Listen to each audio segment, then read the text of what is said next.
Good morning and welcome back.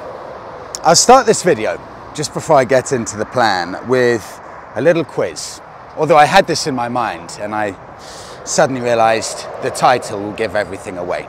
But let's play the game anyway.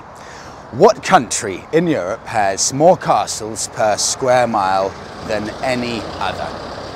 And what country in Europe has a population of 3 million humans and 10 million sheep? And finally, which country in Europe has a native language that's spoken by only 30% of the population?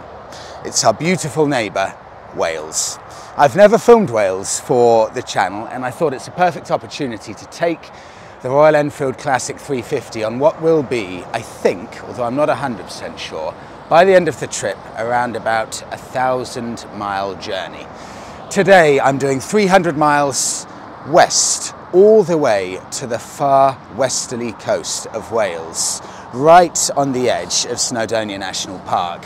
From there, I'll spend a couple of days around Snowdonia. I will head off to a beach where you're legally allowed to ride motorbikes and drive cars before heading down south to the Brecon Beacons and then all the way back to Ipswich. I think it will take me roughly 3 or 4 days or so. I've got everything I need. I've packed as lightly as possible. So I've just got a few rock straps strapping on my bag to the back of the bike. I've got my phone attached with a USB and a wire, so I've got my sat nav there. And I'll be meeting Monica in a little Airbnb because she has a photography project in Wales. So I thought it's a perfect opportunity to combine seeing Monica and also making the most of this Classic 350. How is it, a little 350cc bike for a proper road trip? I begin. This should take, with a few stops, and so I think around about 7 hours to get to my destination for the end of the day. Yeah.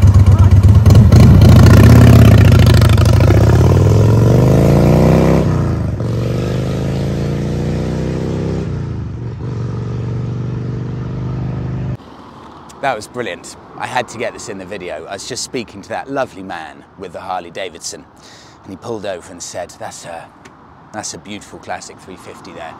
And I said, thank you so much. And he replied and said, I've got a 1965 350 at home in my garage. And I said, I'm heading off to Wales on this today. And his first reaction, oh, have you got breakdown cover for that? And I said, no. I don't think I've got breakdown cover, although it's a press bike, so maybe there's some that I don't know about. But I promise you, this new crop of Royal Enfields is much, much more reliable than those 1960s versions. And then he continued and he said, you're a brave man. I don't think I'd be heading off to Wales on a single cylinder like this. You know what, it almost feels like more of a challenge now after speaking to him. And I promised him that I'd get his beautiful Harley Davidson whizzing off. So that was him on his Harley Davidson. I hope you find the channel and you managed to see your lovely bike whizzing off. Now I really do have to go.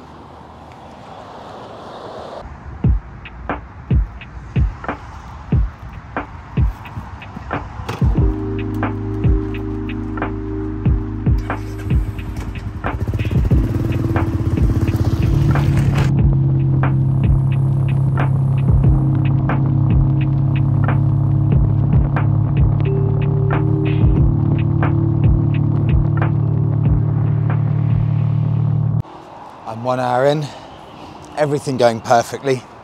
About 4.5 hours to go, but even though it's the 30th of August today, it's quite cold. I can feel the weather closing in, so already I'm going to have to put my extra layer of thermals on, so waterproof trousers and also an extra vest, because going along, I've already got decently bad wind chill.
So I'm in full-on winter gear because I think it's dropped to about 16 degrees or so.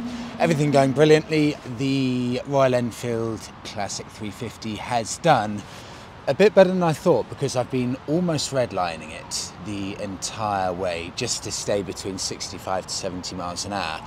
But to put it into some terms of relativity, the Bonneville for about £9 sterling worth of fuel will get roughly 80 miles or so. And that same £9 with the Classic 350 will get me around about 110 miles, even out of its comfort zone on the motorway for hour after hour. So I've got about, I think it's just under 3 hours to go. I'm just east of Birmingham, so in theory I'm going to hit some traffic, but that's not a problem because I can just filter through the traffic. And I'm making good progress. Extremely comfortable. I should get to the more beautiful landscapes, specifically Snowdonia and places like that, in around about, I think, about an hour and a half to 2 hours or so. So it should just get better and better from here on in. But I'm pretty cold, I'll be completely honest with you. I should probably have bought my autumn, possibly almost winter gloves. Definitely, wherever they are, gloves with no thermal lining in them now, even though it's only the 30th of August. Probably should have bought something a bit warmer.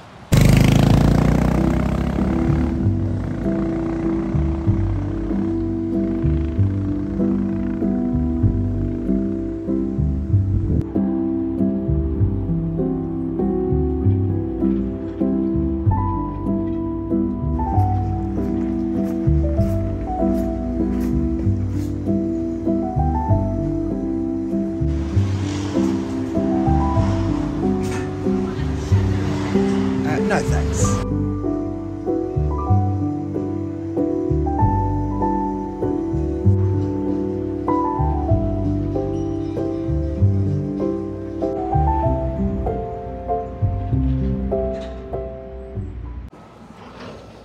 I haven't had any data, any signal for about 30 minutes or so I had no idea if I was in Wales or not, but I just asked the lady who works in this little village store cafe, and she said Wales is just at the next crossroads, carry on, don't turn left or right, straight over, and then I'm in Wales. So about 2 minutes to go. I've only really stopped actually to warm up a bit, so I've got some tea here. I think that's it for motorways now. It's just beautiful rolling countryside. So 10 minutes time and I'll hit the road. I should say though, countryside's just getting more and more beautiful. When you look to the left, to the right, it's just unspoilt rolling hills, and this is a stunning little village. I think it's Shropshire, if I'm correct, but my knowledge of the area here is minuscule.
If, like me, you've become a bit accustomed, in England especially, to seeing Starbucks and Costa Coffee every probably 10 minutes or so, Wales is very different because I was hoping to stop off for a nice warm coffee about halfway through, going from the far east of Wales over to the west coast.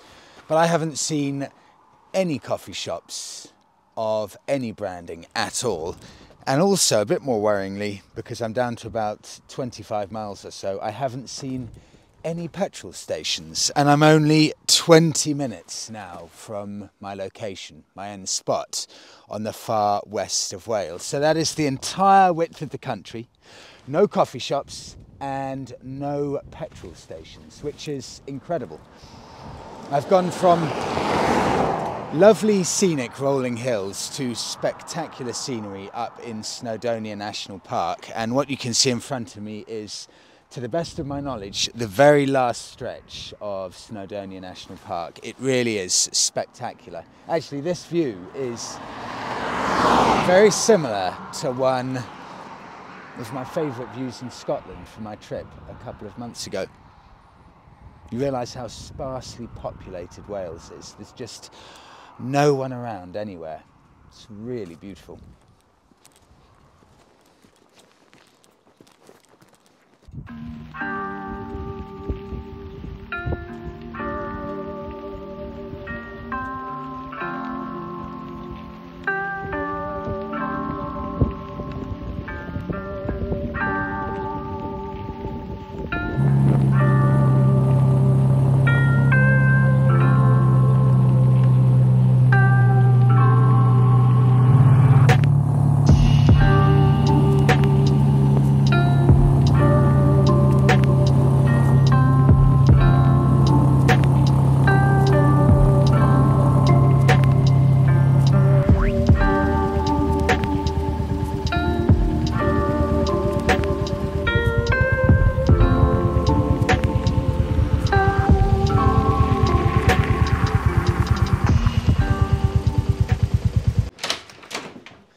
I made the most foolish mistake.